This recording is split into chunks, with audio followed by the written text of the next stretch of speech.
presented by Rajaji Films. बड़के भैंसुरवा चोली छोड़ गे सखी आगे, बड़के भैंसुरवा चोली छोड़ गे सखी,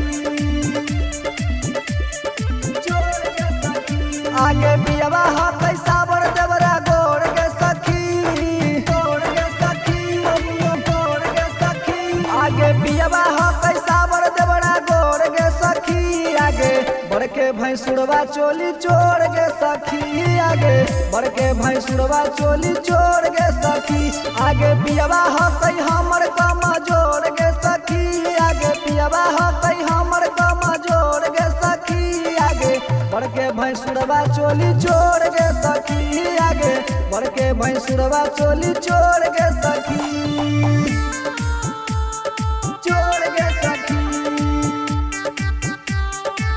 बड़के भैंसुरवा चोली छोड़ गे सखी आगे, बड़के भैंसुरवा चोली छोड़ गे सखी, छोड़ गे सखी। आगे जाई जब नहाए हम त खीरा की से ताके, चोली के साइज हमरा इंच टेप से नापे, चोली के साइज हमरा इंच टेप से नापे,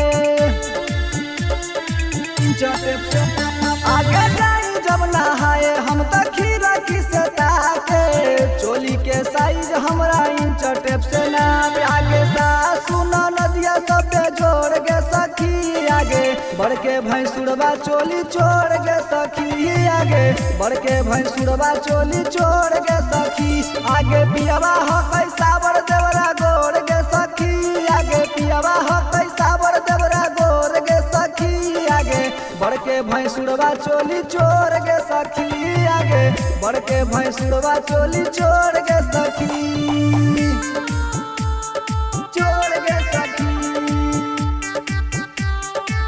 बड़के भैंसुरवा चोली छोड़ गे सखी आगे, बड़के भैंसुरवा चोली छोड़ गे सखी, छोड़ गे सखी। आगे हरदम ध्यान रखै हमारे ऊपरवा, निक नहीं लागै सखी उ न कर बिचारवा, निक नहीं लागै सखी उ न कर बिचारवा, उ न कर बिचारवा। आगे पैसे के कटतई हमारो जीवनमा, दिल्ली में हकै सखी हमारो सगनमा, राजा राजीव हाकिम लत खोर गे सखी आगे, बड़के भैंसुरवा चोली छोड़ गे सखी आगे, बड़के भैंसुरवा चोली छोड़ गे सखी।